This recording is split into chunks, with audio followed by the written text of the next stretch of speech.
नमो बुद्धाय, जय भीम। आपणा सर्वांना बुद्ध जयंतीच्या मंगलकामना। आज तथागत बुद्धांना जे ज्ञान प्राप्त झालेलं आहे, त्यांचा जन्म झालेला आहे आणि त्यांचं महानिर्वाण झालेलं आहे, त्या महापरिनिर्वाण दिन हा या बुद्ध जयंतीला झालेला आहे आणि म्हणून हा अत्यंत पवित्र दिवस जो आहे तो बुद्ध धम्मियासाठी आहे। या निमित्ताने वंचित बहुजन आघाडी आणि भारतीय बौद्ध महासभेने भारतातील बौद्धांच्या धार्मिक स्वातंत्र्याच्या संदर्भामध्ये जो एक लढा महत्त्वपूर्ण उभा केलेला आहे त्या संदर्भात आपल्या सर्वांशी चर्चा करतोय।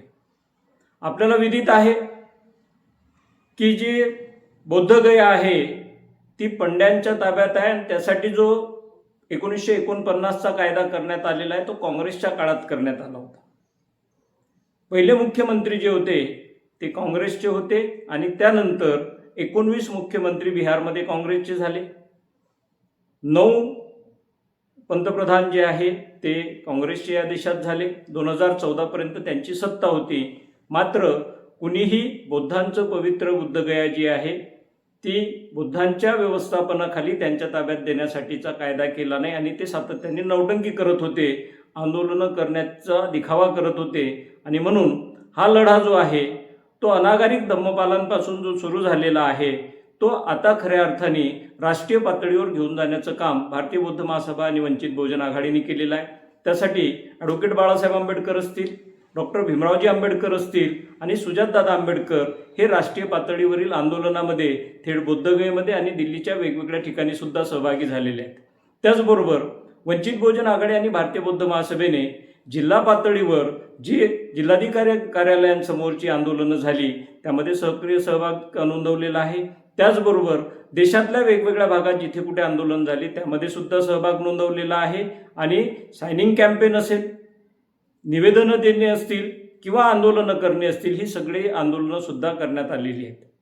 त्याचबरोबर या मूळ प्रश्नांच्या संदर्भातली माहिती हे बौद्ध समूहाला झाली पाहिजे म्हणून बौद्ध समाज संवाद दौरा जो आहे तो महाराष्ट्रभर अशोक भाऊ सोनवणे, अमित भाऊ भुजबळ आणि त्याचबरोबर मी आणि भारतीय बौद्ध महासभेचे राज्य अध्यक्ष युजी बोराळे गुरुजी यांच्या समवेत भारतीय बौद्ध महासभेचे मुंबई आणि महाराष्ट्रातले पदाधिकारी यांच्याबरोबर आम्ही केलेला आहे।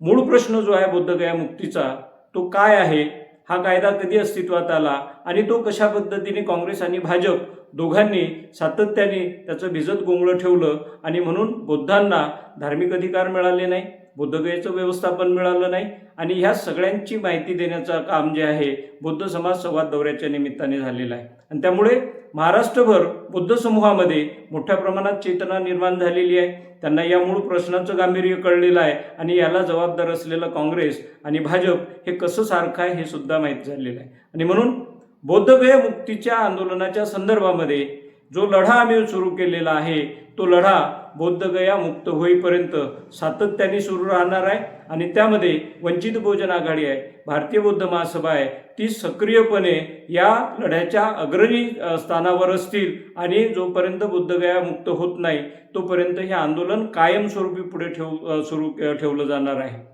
सुप्रीम कोर्टमध्ये गेली अनेक वर्ष या संदर्भातलं पिटिशन जे आहे ते प्रलंबित आहे, मात्र सुप्रीम कोर्ट त्यावरची सुनावणी घेत नाही।